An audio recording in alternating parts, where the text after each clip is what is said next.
یہ سوال ایک ہے، انہوں نے ذکر کیا تھا کہ جو آپ لوگ شیعہ کی کتب میں، یا عام مطلب شیعہ حضرات بھی کہتے ہیں، یا علی مشکل کشا، حاجت روا ہم، اور استعانت، اور یہ ٹاپک تو بہت آپ نے ذکر کیا، اس کے اوپر آپ کے خطبات بھی موجود ہیں، مناظرے بھی ہوئے ہیں. تو یہ کہنا، یہ حاجت روا کہنا، مشکل کشا کہنا، یہ شرک کے معنوں میں آتا ہے. یہ ارشاد بھٹی صاحب نے یہ جی جی، وہ سوال، اس میں ذکر تھا آپ پتہ کا چلے وہاں بھی جی جی. دیا نا. تو یہ ہے کہ بھائی ہم؟ اگر کوئی مستقل کسی کو سمجھے نا، مستقل، کہ وہ اللہ کے اذن کے بغیر اور اللہ کے قوت کے بغیر، وہ یہ شرک ہے. لیکن اگر کوئی شخص اللہ کے اذن سے، اللہ نے اس کو یہ طاقت دی ہے کہ آپ کی مشکل کو حل کر دیتا ہے، تو اس میں آ، کسی ایک، میں آپ کو یہاں پہ اس میں شرک نہیں ہے. میں آپ کو یہاں پہ آپ کے پاکستان کے بہت بڑے عالم گزرے ہیں، وہ خود بھی دیوبندی ہیں. مزے کی بات یہ ہے، یہ مولانا عثمانی صاحب ہیں، وہ ان کی تفسیر وہ بھی دیا تھا آپ نے واقعہ وہ تو ایک مشہور، دفعہ. وہ میں نے دکھا دیا تھا نا. ہاں، عثمانی صاحب کی ایاک تفسیر بھی ہے، وہ بھی آپ کو نستعین. دکھا سکتے. ایاک نعبد و ایاک نستعین، وہ بھی دکھا لیتا ہوں. ایک اور بھی چیز میں آپ کو دکھا لیتا ہوں جو پہلے میں نے کبھی نہیں دکھایا. آ، یہ چلو میں تفسیر عثمانی پہلے دکھا دیتا ہوں، پھر یہاں پہ آ جاتا ہوں. ملاحظہ کریں، تفسیر عثمانی یہ خود دیوبندی ہے بھائی، دیوبندیوں کا بلکہ امام، بلکہ ان کا بہت بڑا عالم ہے.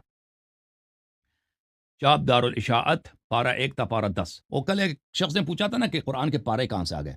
تو یہ رسول صلی اللہ علیہ وسلم کا کام نہیں ہے قرآن کو 30 پاروں میں تقسیم کرنا. یہ بعد میں حجاج ابن یوسف کے زمانے میں ہوا ہے، عراق میں، بنی امیہ کے زمانے میں انہوں نے قرآن کو 30 اجزاء میں تقسیم کیا، اور پھر مزید اس کو تقسیم کیا، رکوع فلان فلان میں تقسیم کیا. ٹھیک ہے نا، تو یہ ان کا کام ہے. جی. اچھا، یہ تفسیر عثمانی ہے. الحمدللہ رب العالمین ایاک نعبد و ایاک نستعین. اس کے تفسیر میں وہ کیا کہتے ہیں،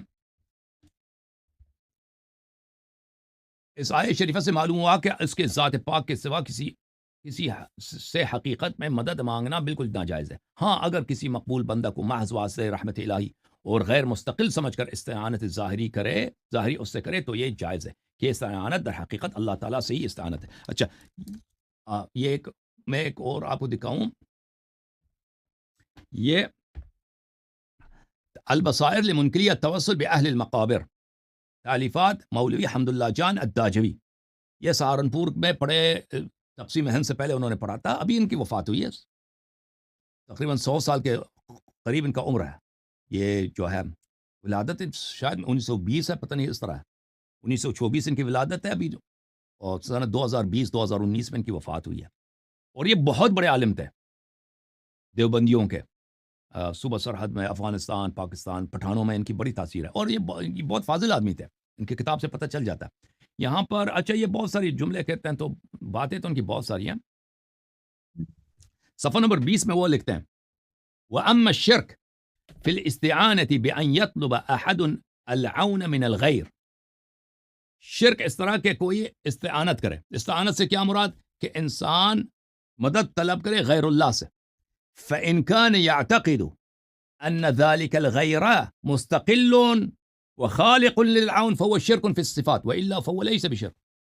اگر انسان کا یہ عقیدہ ہو کہ وہ غیر جو آپ کی مدد کرے گا وہ مستقل ہے، وہ خود بغیر اللہ کے اذن کے، بغیر اللہ کی اجازت کے، بغیر اللہ کے حول و قوت سے، بغیر یہ کہ اللہ نے اس کو یہ طاقت دی ہو کہ وہ آپ کی مشکل روا کرے، آپ کے حاجت روا کرے، وہ خود مستقلاً آپ کی وہ مشکل حل کر دیتا ہے.